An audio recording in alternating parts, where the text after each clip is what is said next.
On a cold October night, Evelyn Burke arrived in the quaint little town of Mill Haven, her car shuddering to a stop in front of the only inn on Main Street. She had never heard of Mill Haven until that morning, when her GPS inexplicably rerouted her through it during her trip to visit her sister. The town didn't appear on any map she'd checked, but curiosity, or maybe something deeper, compelled her to stay the night. Mill Haven was unnervingly picturesque, like a postcard that had been left too long in the sun. The cobblestone streets gleamed under the faint light of gas lamps, their glow too soft to be modern.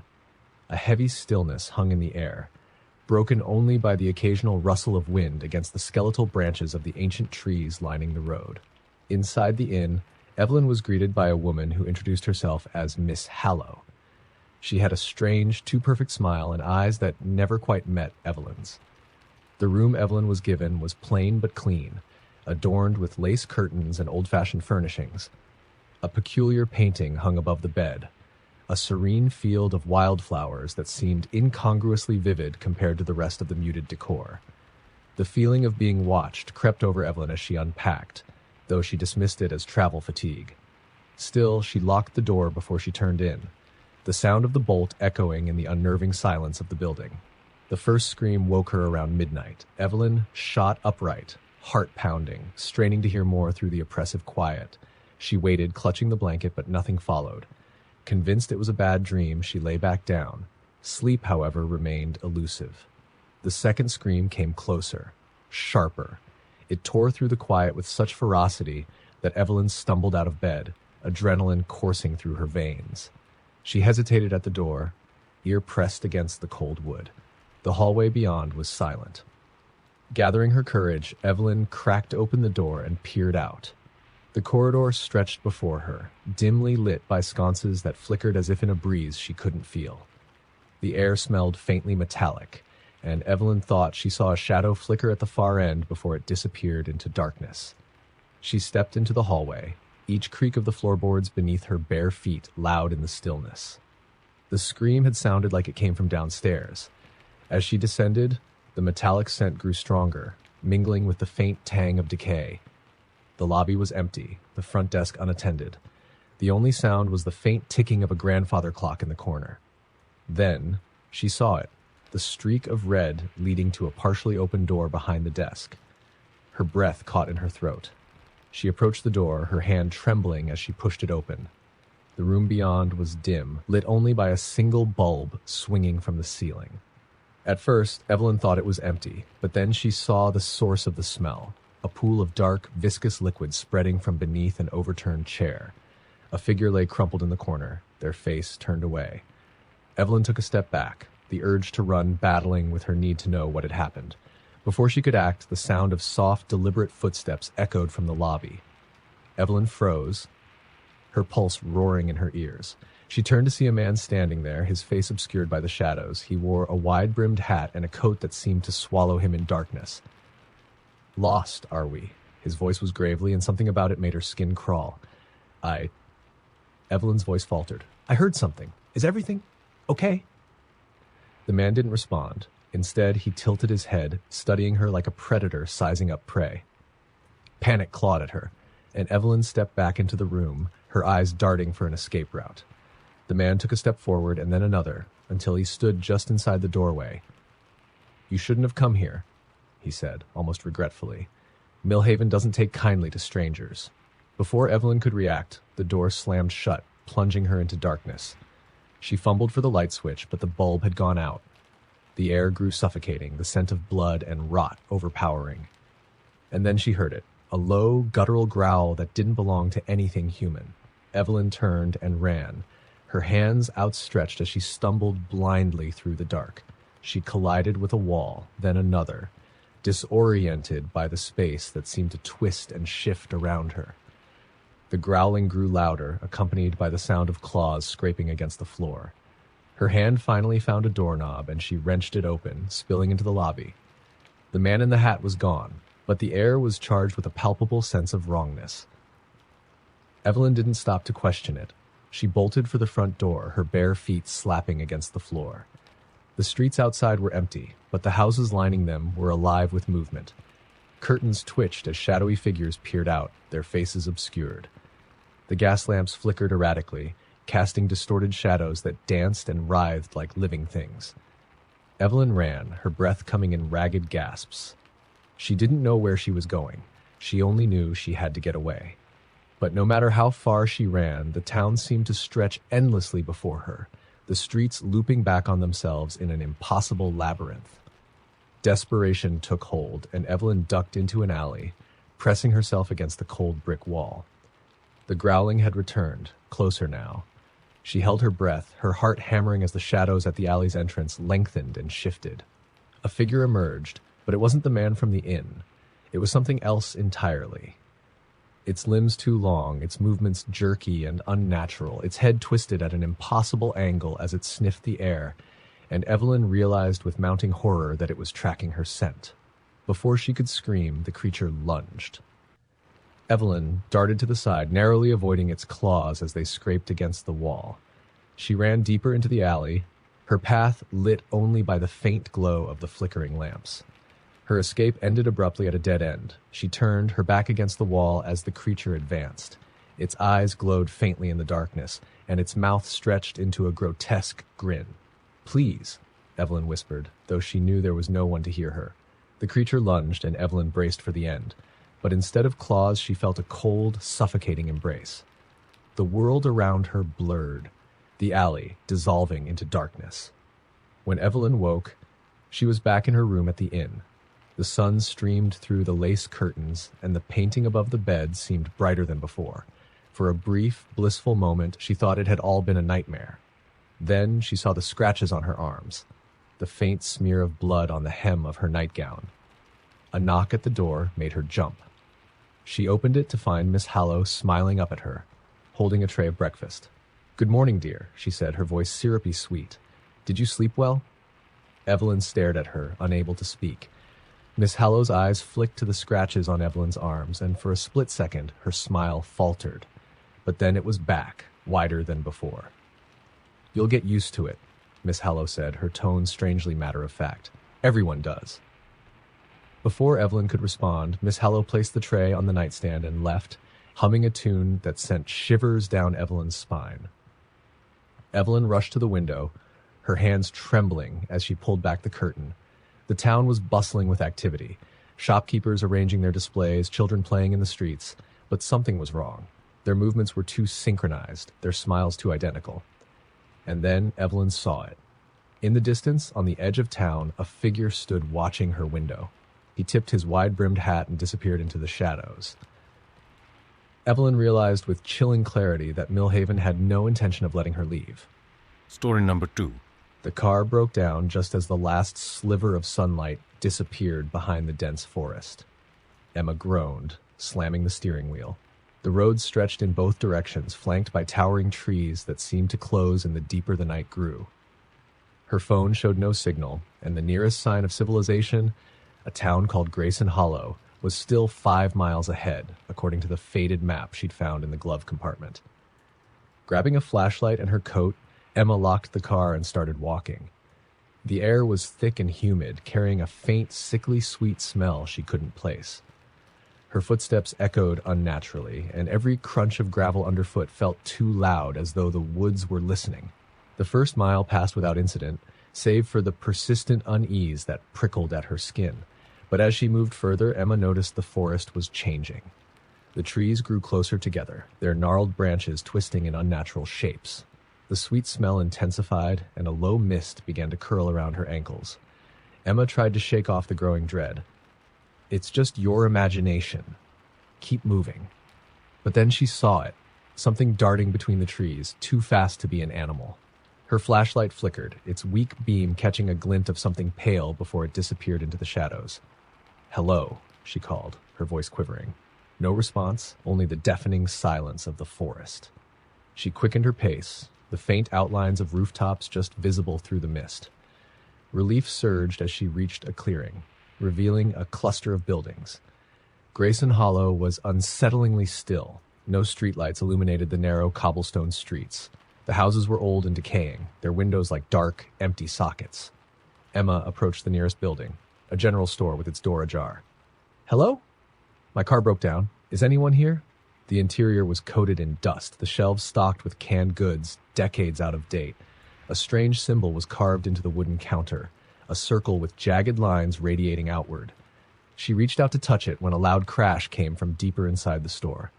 Hello? She called again, her voice barely above a whisper. No answer. Her flashlight flickered as she stepped further inside. The air was colder here, carrying that same sweet, decaying smell. Turning a corner, she froze. A figure stood at the far end of the aisle, its back to her. It was impossibly thin, its head tilted at an unnatural angle. Are you okay? Emma managed, though every instinct screamed at her to run. The figure didn't move. Instead, it let out a low, guttural noise that sent chills down her spine. Then it turned.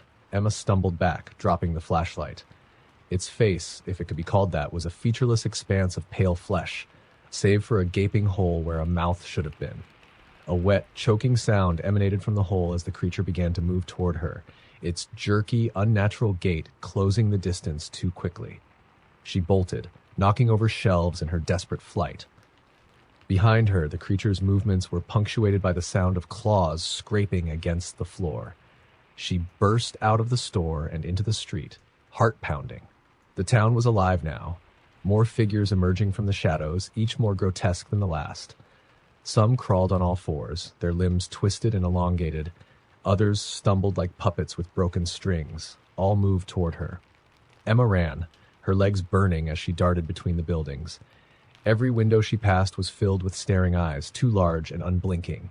Her lungs screamed for air, but she didn't stop until she reached the church at the edge of town. The heavy wooden doors groaned as she shoved them open. Inside, the pews were overturned, and the altar was covered in the same strange symbol she'd seen in the store. At its center lay an object wrapped in burlap, oozing a dark, viscous liquid. The sweet smell was overwhelming now, making her stomach churn. A whisper broke the silence. It wasn't a language she understood, but the tone was unmistakable, taunting, beckoning. The shadows along the walls shifted, forming shapes that stretched and writhed like living things. Emma's flashlight, now dim and unreliable, illuminated something carved into the stone floor. Words, no, a warning. Once marked, you are theirs. She felt it before she saw it, the cold, clammy hand that gripped her shoulder. She spun around, but there was nothing there. The whispering grew louder, more insistent, as the shadows began to coalesce into a single, towering figure. Its eyes were endless voids, pulling her gaze into their depths.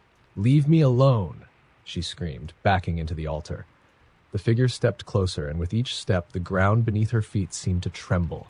It reached out a hand, its fingers impossibly long and thin, and pointed to her chest. Emma looked down. The symbol from the floor was now burned into her skin, glowing faintly through her shirt. A searing pain shot through her body, and she collapsed to her knees, clutching her chest. The whispers stopped. The figure loomed over her, and for a brief moment Emma thought she saw something human in its empty eyes. Then it spoke. "You are marked. Welcome home." Everything went black. When Emma woke, she was lying on the side of the road, her car in the distance. The sun was rising, painting the forest in soft golds and greens. For a moment she thought it had all been a dream. But her chest throbbed, and when she pulled back her shirt, the symbol was still there, angry and red. She drove away from Grayson Hollow as fast as her car would take her, vowing never to return. But the smell lingered, sweet and sickly. And no matter how far she went, she couldn't shake the feeling that something was following her. That night, as she lay in bed, she heard the whispers again. Story number 3. The night was cold, and the air carried the damp scent of autumn decay as Ma approached the old house at the edge of Stillwater. It wasn't her idea to come here. Her friends had dared her, laughing about the curse that supposedly haunted the property. A cursed house, abandoned for decades, where no one stayed after dark, and those who dared never spoke of what they saw inside. Mia wasn't superstitious, but the unease she felt walking toward the house was impossible to ignore. The structure loomed in the moonlight, its silhouette jagged and broken, as if the building itself were trying to claw at the sky. The windows were dark, reflecting nothing, and the front door hung slightly ajar, creaking in the wind. Her flashlight's beam jittered as she approached. She muttered a curse at her trembling hands. It's just a stupid house, she whispered to herself, stepping onto the sagging porch. The wood groaned under her weight, the sound echoing too loudly in the still night. Pushing the door open, she stepped inside. The air inside was musty, heavy with the smell of mildew and something else, something coppery and faintly sweet. The flashlight swept across the room, revealing tattered wallpaper, broken furniture, and walls marred by deep gouges. The dare was simple. Take a picture inside and leave. Easy enough. Mia raised her phone, snapping a shot of the room. As the flash went off, she swore she saw something in the corner, a shadow that hadn't been there before. Her breath caught, but when she aimed the flashlight back, the corner was empty, just a stack of old boxes and peeling paint. Her friends were waiting outside, probably timing her. She was sure they'd make fun of her if she came out too soon, so she ventured deeper, the boards beneath her feet groaning with each step. The kitchen was worse than the front room. The walls were coated in a black tar-like substance, and the sink was filled with a stagnant pool of water that reeked of decay. Mia avoided looking at it for too long, focusing instead on snapping another photo.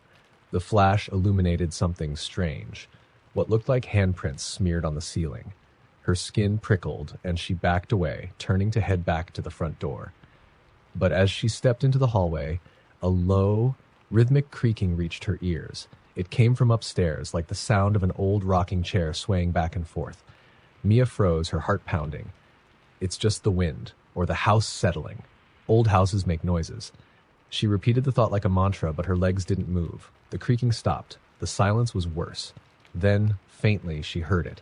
A soft, whispering voice, so quiet she wasn't sure it was real. Come see. Mia's blood turned to ice. Her flashlight flickered, the weak beam sputtering as she tried to steady her hand. The voice came again, clearer this time. Upstairs.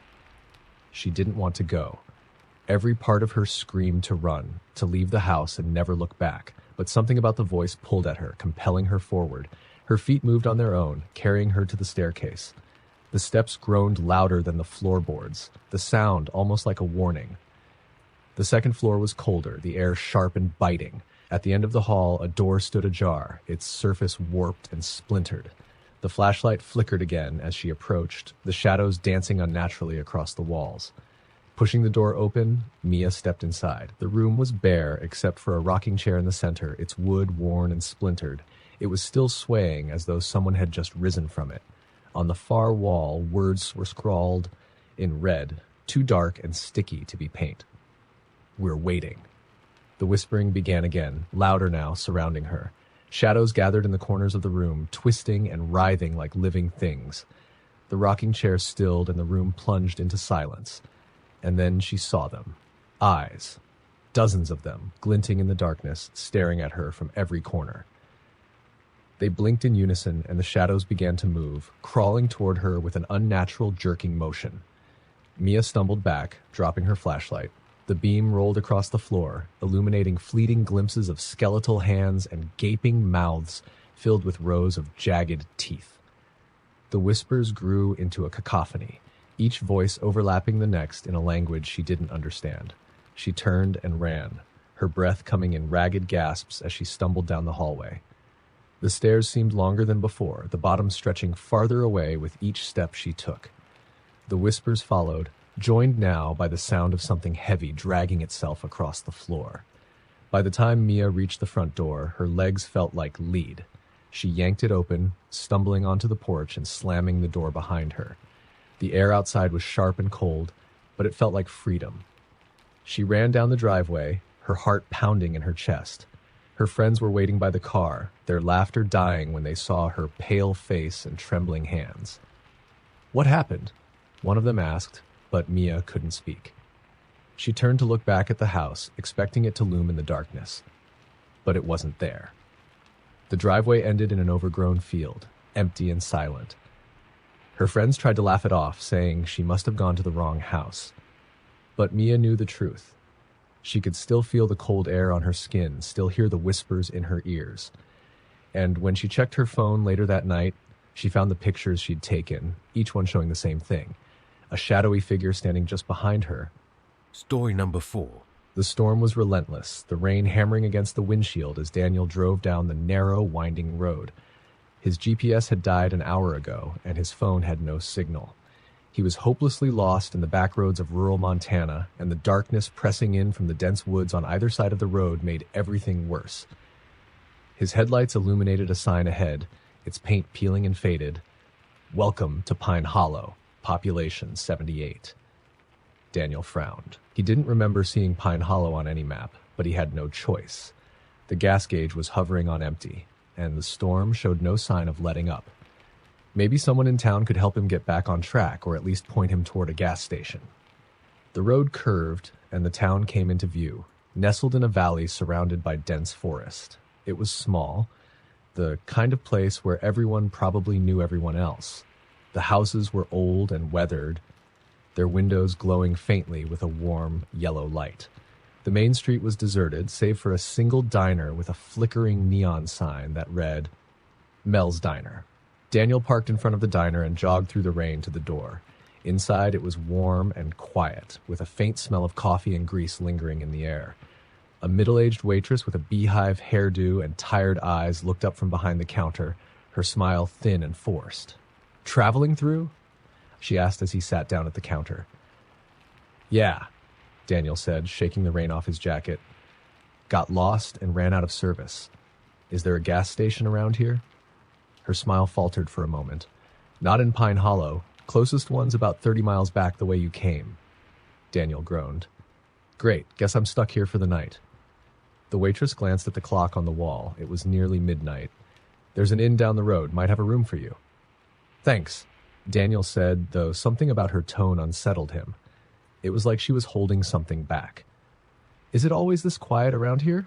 The waitress didn't answer immediately.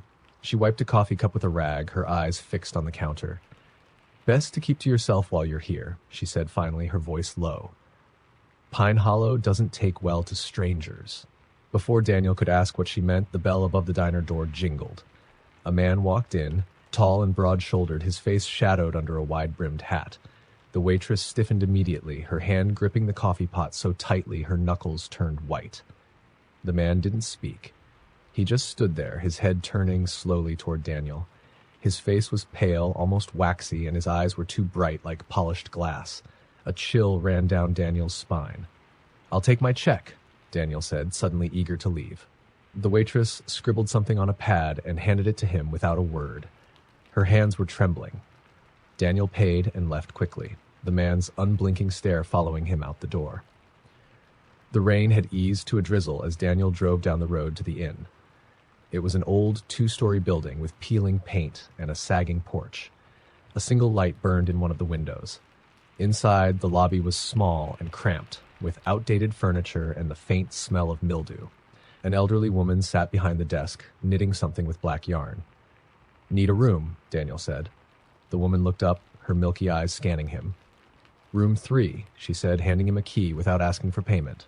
"Stay in your room. Lock the door. Don't open it for anyone." "Right," Daniel muttered, unnerved. He climbed the creaky staircase and found his room at the end of the hall. It was small but clean, with a single bed and a window overlooking the street. He locked the door as instructed and tossed his bag on the bed. The rain had picked up again and the wind howled outside, rattling the window. Daniel tried to relax, but something about Pine Hollow gnawed at him. The waitress's warning, the man in the diner, the innkeeper's strange instructions, it all felt wrong. He lay down, trying to convince himself he was overthinking. Exhaustion eventually claimed him, and he drifted into an uneasy sleep. Daniel woke to a sound, a faint scratching at the door. He sat up, heart pounding. The room was pitch black, save for the faint glow of the street lamp outside. The scratching came again, louder this time. It was deliberate, methodical, like nails dragging across wood. "Who's there?" Daniel called, his voice shaking. No answer. The scratching stopped, replaced by a soft whisper, so quiet he almost missed it. "Let us in." Daniel's blood ran cold. He stumbled out of bed, grabbing the chair from the desk and wedging it under the doorknob. The whispering grew louder, joined by a faint tapping on the window. He turned, his breath catching in his throat. A figure stood just outside the glass, its face pale and featureless, pressed against the pane. Its head tilted unnaturally, as though trying to study him. Behind it, more shapes emerged from the darkness, their movements jerky and unnatural. "Let us in," they whispered in unison. their voices hollow and inhuman. Daniel backed away, his mind racing. The door rattled violently, the chair creaking under the strain. The whispers became a chant, rising in intensity until it felt like the room itself was vibrating. Suddenly, everything stopped. The whispers, the rattling, the tapping, it all ceased, leaving the room in eerie silence. Daniel stood frozen, his ears straining for any sound. Minutes passed, and he finally worked up the courage to approach the window. The street below was empty, no figures, no movement, just the rain. Relief flooded him, but it was short-lived. A single word was etched into the fogged glass, written in shaky, jagged letters: "Run." Daniel didn't think twice. He grabbed his bag and bolted from the room, tearing down the stairs and out into the rain. The town was dark now, every window black and empty. The streets twisted in ways they hadn't before, leading him deeper into the maze-like town. The whispers returned, growing louder with every step. "Let us in." Daniel ran until his legs burned, but no matter where he turned, the town stretched endlessly before him. The figures began to emerge again, stepping from the shadows, their featureless faces all turned toward him. He stumbled, falling to his knees. The whispers were deafening now, and the figures closed in, their hands reaching out. As they surrounded him, Daniel looked up, his breath hitching in terror. Above him, in the sky, a massive shadow loomed, its form indescribable but unmistakably alive. It pulsed and writhed, and as it descended, the last thing Daniel heard was a voice. Not a whisper, but a booming, guttural command. "You are ours now." When morning came, Pine Hollow was empty again. The sign at the edge of town had changed. "Welcome to Pine Hollow, population 79. Story number 5. The town of Blackridge was isolated, tucked away in the shadow of a sprawling mountain range. The kind of place where people disappeared and no one asked questions. A place where the dense fog that rolled in every night seemed to carry secrets no one dared to uncover. Lila had no intention of stopping there. She was just passing through, her old sedan packed with everything she owned as she made her way to a new job in the city. But a sharp, clanging noise and the telltale sputter of her engine put an abrupt end to her plans. Smoke curled from under the hood, and the car coasted to a halt on the deserted road. "Great," she muttered, slamming the steering wheel. Her phone, of course, had no signal. The only sign of life was a dimly lit gas station in the distance, its neon sign flickering like it might give out any moment. Lila grabbed her jacket and flashlight, locking the car before making the trek. The gas station was eerily quiet. The air felt wrong, too still, too heavy. The windows were grimy, and the fluorescent lights inside buzzed faintly. Lila pushed open the door, the chime overhead startling in the silence. The man behind the counter barely looked up. His face was gaunt, his eyes sunken, and his skin seemed almost gray. He nodded once in acknowledgement, his movements stiff and robotic. "Car trouble," Lila said, forcing a smile. "Know where I can find a mechanic?" The man's lips moved, but the words were slow, deliberate, as if he was struggling to form them. "Tow. Station. Down the road." His voice made her shiver. It was raspy and hollow, like wind scraping through a hollow pipe. Lila nodded, eager to leave. "Thanks." As she turned to go, her flashlight caught something on the shelves. They were lined with cans of food and dusty knickknacks, but every label was blank. She frowned, stepping closer. The cans had no branding, no expiration dates, just smooth, reflective surfaces. "Don't," the man behind the counter said sharply, startling her. "What?" "Don't touch anything." His sunken eyes locked onto hers, unblinking. "It doesn't belong to you." A chill ran down her spine. She nodded and backed away, exiting the gas station without another word. The fog had thickened, curling around her feet as she walked toward the tow station. The world seemed muffled, the usual nighttime sounds, crickets, distant animals, eerily absent. Her flashlight beam barely penetrated the mist, but she could just make out a faint light ahead. The tow station was nothing more than a decrepit shack with a rusted tow truck parked out front. The door was open, swinging slightly in the breeze. Lila hesitated, every instinct screaming at her to turn back. But what choice did she have? "Hello," she called, stepping inside. The interior was dim, lit only by a single bare bulb swinging from the ceiling. Tools and car parts were scattered haphazardly, and the air smelled of oil and something metallic. Blood? A man emerged from the back, wiping his hands on a rag. He was tall and thin, his face hidden under the brim of a greasy baseball cap. "Need a tow?" he asked, his voice low and gravelly. Yeah, my car broke down a few miles back, Lila said, swallowing her unease. Can you help? The man nodded slowly. Can, but it'll cost you. How much? He didn't answer immediately. Instead, he tilted his head, studying her like she was something foreign. Depends, he said finally. You plan on staying? Lila frowned. No, just passing through.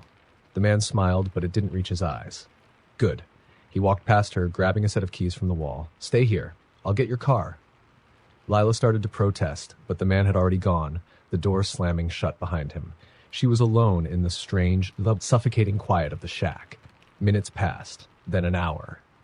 The man didn't return. The fog outside pressed against the windows, thick and impenetrable. Lila paced, her anxiety mounting. Something about this place, about the people, felt fundamentally wrong. A faint sound broke the silence. A whisper. Lila froze, straining to hear. It was coming from the corner of the room where a stack of old, dusty tires sat. She stepped closer, her breath catching in her throat. Leave. The voice rasped, barely audible. The tires shifted, and something black and slimy oozed out from between them, pooling on the floor. Lila stumbled back, her heart racing. The whisper grew louder, joined by others, overlapping in an incomprehensible cacophony. The shack felt smaller now, the walls closing in. Shadows writhed along the edges of her vision, shapes that moved with a fluid, unnatural grace. She bolted for the door, wrenching it open, and plunging into the fog. The cold air burned her lungs as she ran, her flashlight beam slicing through the mist. The gas station reappeared, but it looked different now. The neon sign was dark, and the windows were cracked, black liquid seeping from their frames. The man behind the counter was gone, but something else moved inside. Something too tall, too thin, with limbs that bent at impossible angles. Lila kept running, her legs burning. The road twisted and turned, leading her deeper into the fog. She called for help, her voice swallowed by the oppressive silence. Finally, she saw her car, still sitting where she'd left it. Relief flooded her as she scrambled inside, slamming the doors and locking them. The fog pressed against the windows, shapes moving just beyond her view.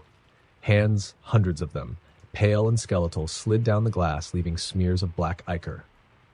The car wouldn't start. The engine sputtered, refusing to catch. Lila pounded the steering wheel, tears streaming down her face. The whispers began again, surrounding her, filling the car with their relentless, droning chant.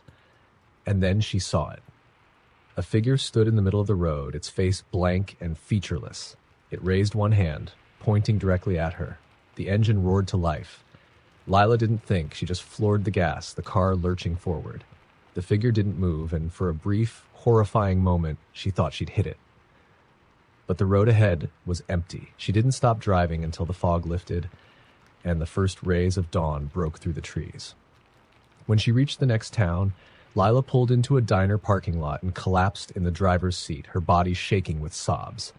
She told the police everything, but when they went to check, there was no sign of Pine Hollow. Just an empty stretch of road where the town should have been.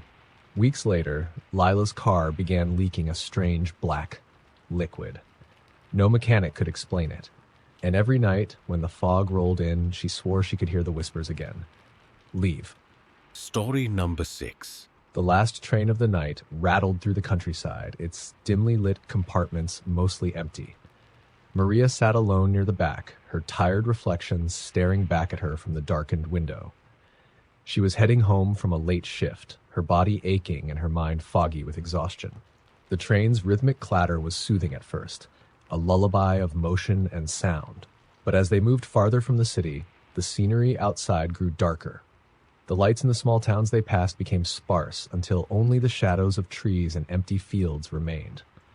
Maria glanced at her watch, 11:58 p.m. She sighed, wishing the train would move faster. The next station wasn't far, but the train seemed to slow, its motion becoming unsteady. Then, without warning, it ground to a halt. She looked out the window, hoping to see a station platform. Instead, she saw nothing but darkness. The only illumination came from the faint glow of the train's interior lights.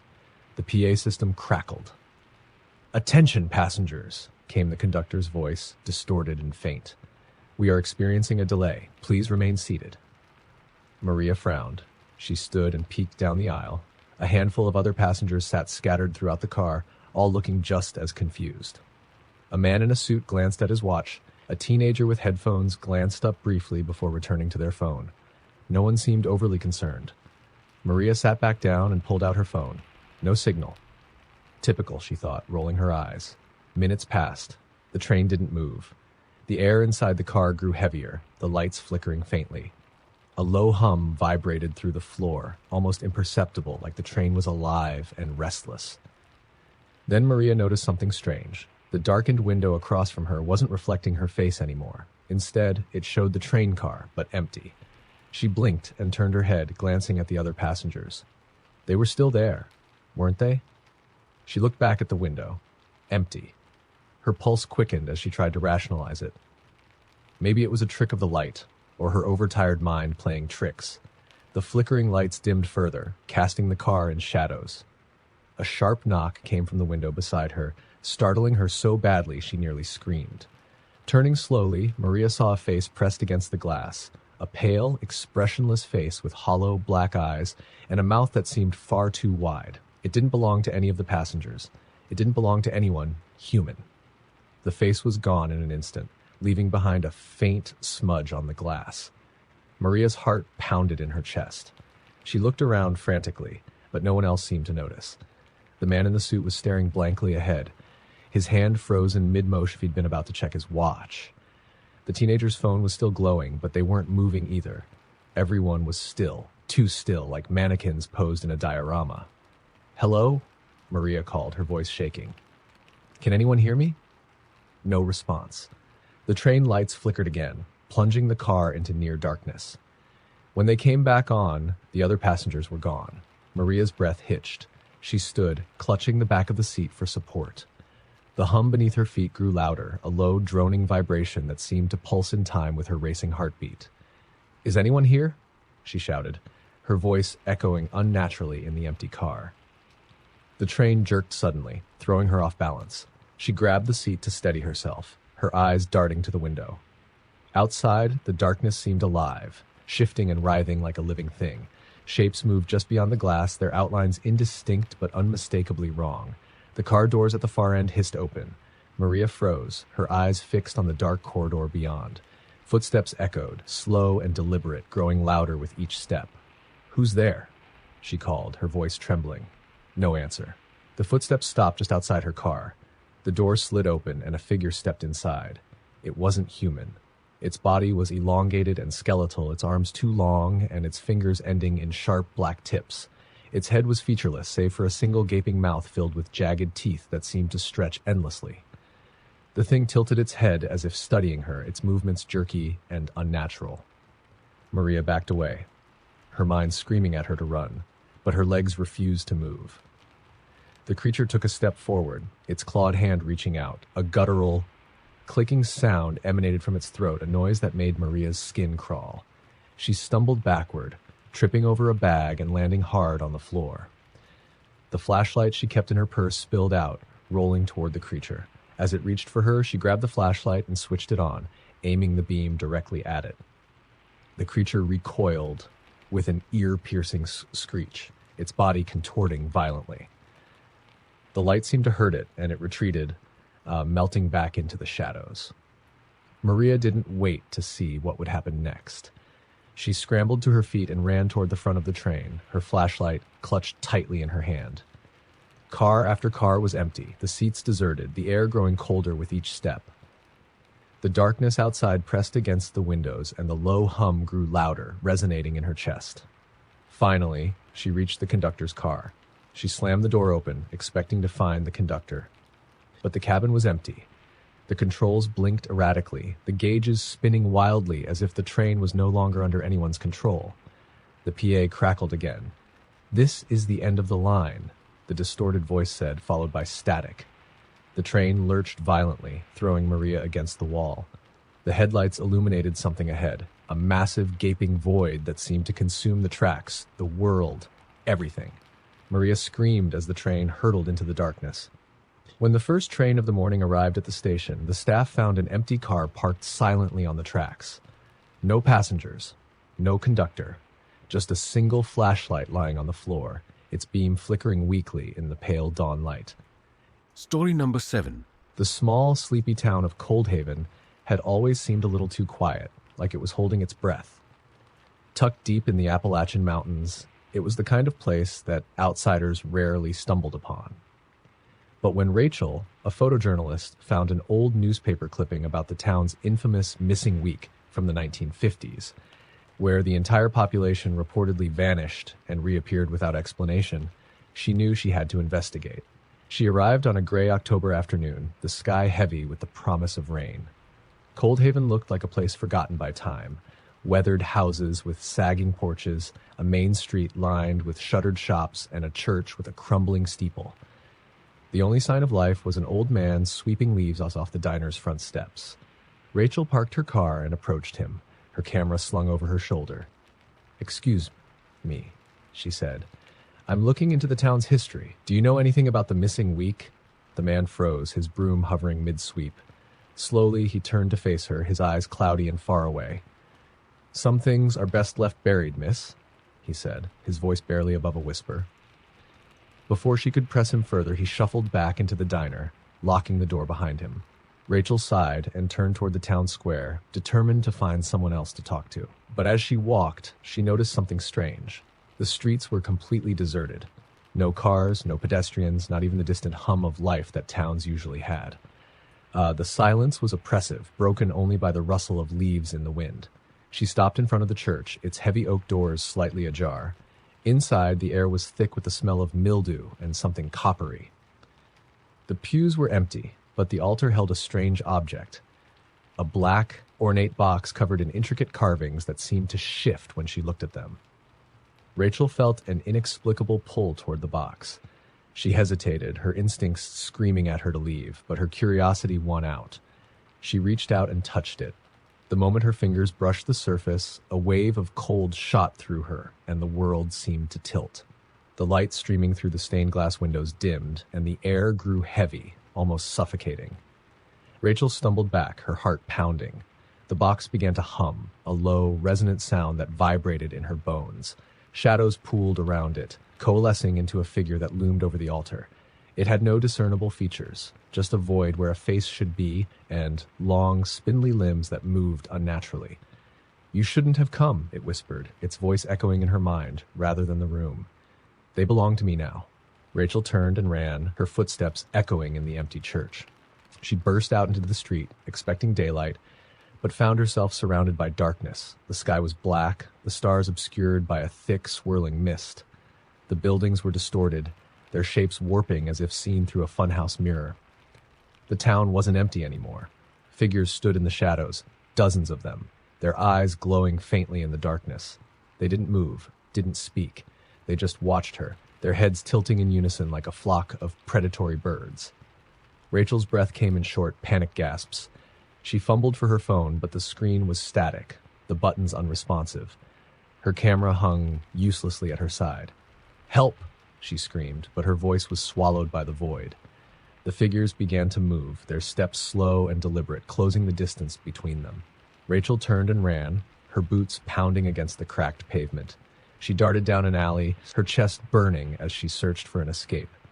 The shadows followed, their movements impossibly fast, closing in no matter how far she ran. Their whispers filled the air, incomprehensible but maddening, like dozens of voices speaking at once. She stumbled into the woods at the edge of town, the trees twisting unnaturally as if trying to block her path. The whispers grew louder, the darkness pressing against her like a living thing. She tripped over a root and fell hard, her hands scraping against the cold, damp earth. The shadows surrounded her now, their forms bending and twisting, their glowing eyes the only source of light. Rachel crawled backward, her heart hammering as the largest of them stepped forward. "You've seen too much," it said, its voice a guttural growl, "and now you will join us." The last thing Rachel saw was the box, floating above the creature's head, its carvings glowing faintly. The lid opened, and the darkness swallowed her whole. Weeks later, a group of hikers stumbled upon the town of Coldhaven. It was abandoned, the buildings crumbling and overgrown with vines. Inside the church, they found Rachel's camera lying on the altar, its lens cracked and covered in dust. The hikers didn't notice the black box, now hidden in the shadows of the pews. But if they had, they might have seen the faint glow emanating from its carvings, and heard the whispers that never truly stopped. Story number 8. The rain came down in torrents as Clara's car crawled along the winding back road. Her GPS had long since given up, leaving her to navigate the narrow, forest-lined path with nothing but her gut and the faint glow of her headlights. She had been on her way to a weekend getaway with friends when the storm forced her to take a detour. The small towns she'd passed earlier seemed miles away now, and the darkness of the woods felt suffocating. Just as she was beginning to lose hope of finding a way out, a sign emerged from the rain-soaked gloom. "Welcome to Briar Hollow." It read in faded, peeling paint. Beneath it, a smaller sign proclaimed, "Population 312." Relieved, Clara followed the road into the town. It was eerily quiet, the streets empty, the windows of the houses dark. She parked in front of a diner with a flickering neon sign that read, "Open." Grabbing her coat, she dashed through the rain and pushed open the door. Inside, the diner was almost as empty as the streets.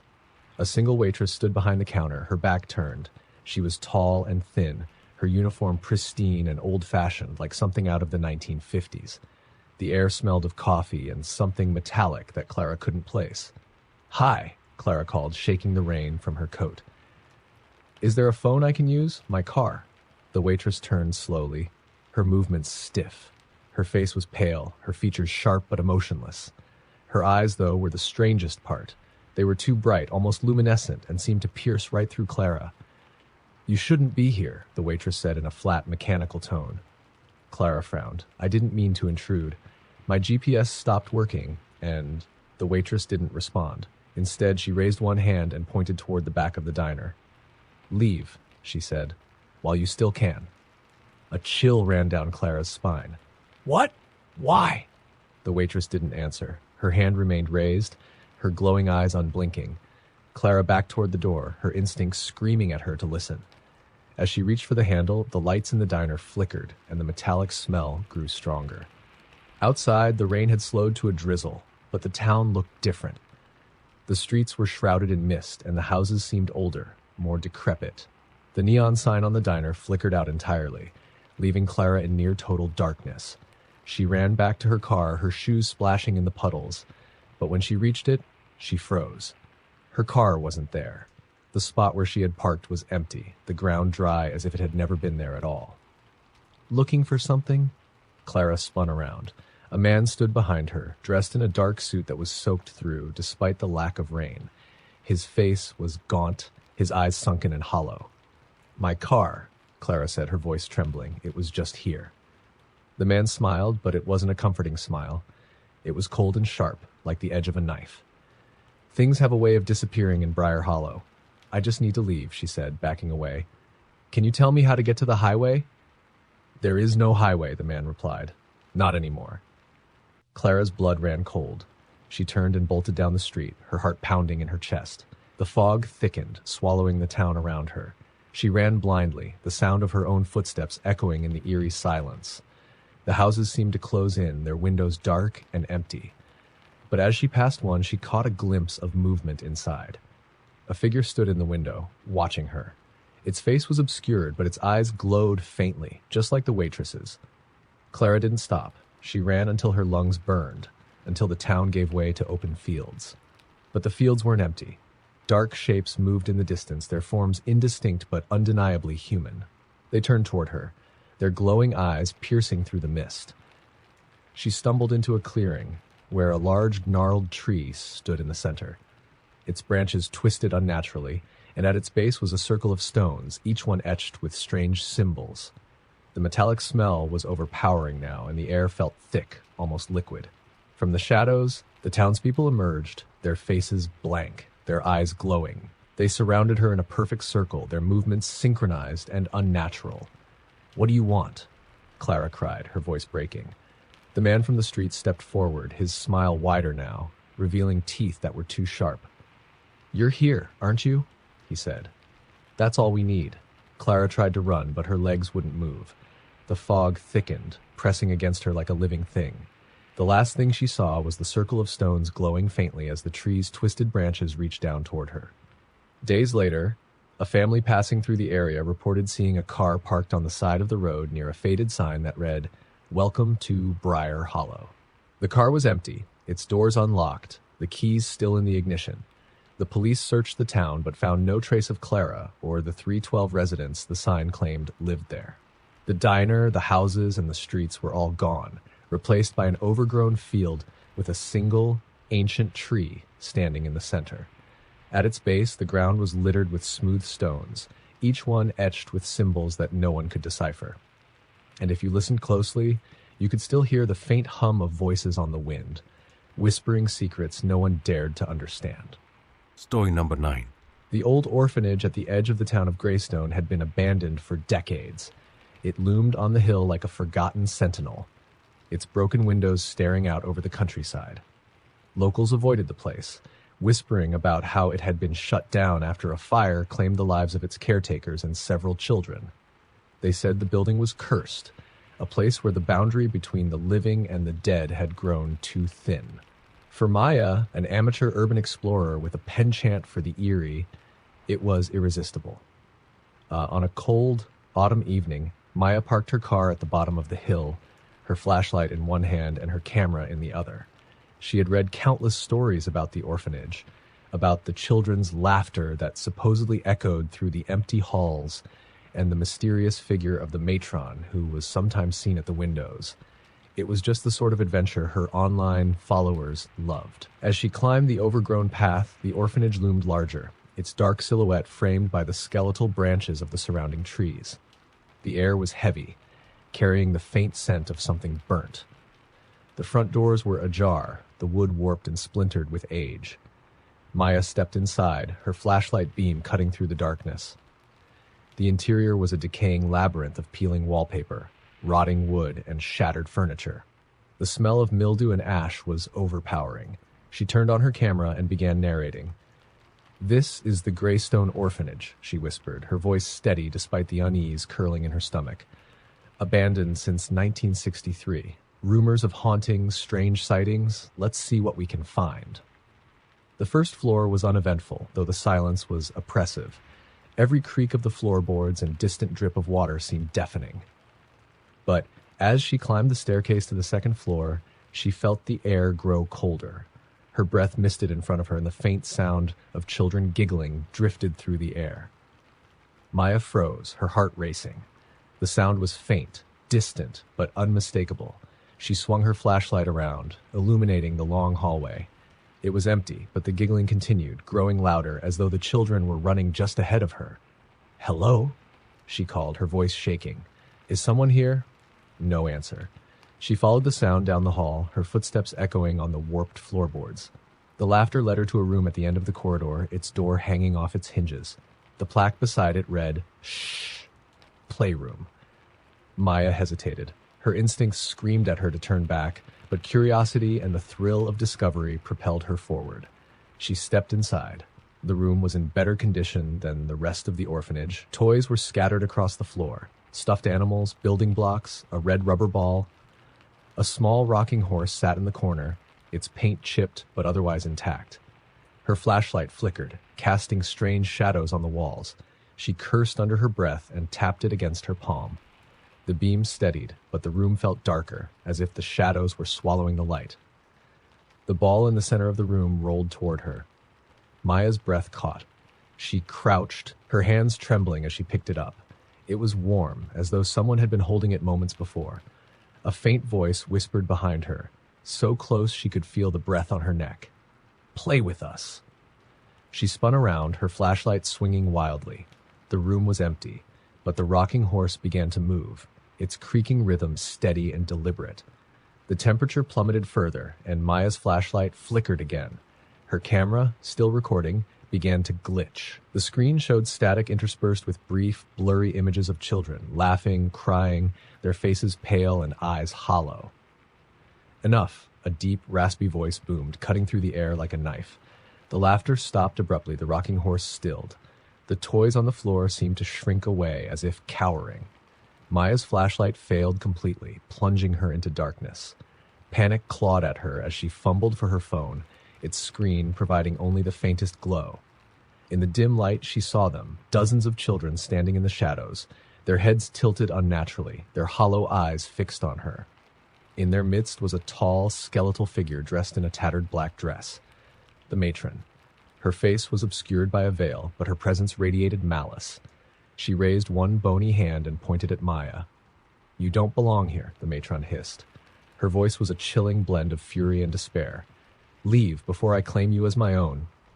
Maya didn't need to be told twice. She bolted, her footsteps pounding down the hall as the children's laughter resumed, now high-pitched and mocking. The walls seemed to close in, the building groaning as though it were alive. She reached the staircase, but the steps stretched impossibly far, spiraling into darkness. The air grew heavier, pressing against her chest, making it hard to breathe. Behind her, the laughter and footsteps grew louder. She stumbled, falling hard on the stairs. Her camera skidded out of her grasp, tumbling into the void below. Desperate, she clawed her way to her feet and ran, her muscles burning, her vision blurring. At last, she burst through the front doors, the cold night air hitting her like a wave. The laughter stopped abruptly, and the oppressive weight lifted. She collapsed onto the wet grass, gasping for air. When she looked back at the orphanage, it was dark and silent, as though nothing had happened. Weeks later, Maya uploaded her video. The footage was corrupted, most of it unwatchable, save for one chilling segment, a still frame of the playroom, where dozens of pale, hollow-eyed children stared into the camera. In the corner, the matron loomed, her veil lifted just enough to reveal a grin filled with jagged teeth. The video went viral, but Maya didn't care. She had packed up her life and left the area, vowing never to step foot near Greystone again. But sometimes, late at night, she swore she could hear faint laughter outside her window.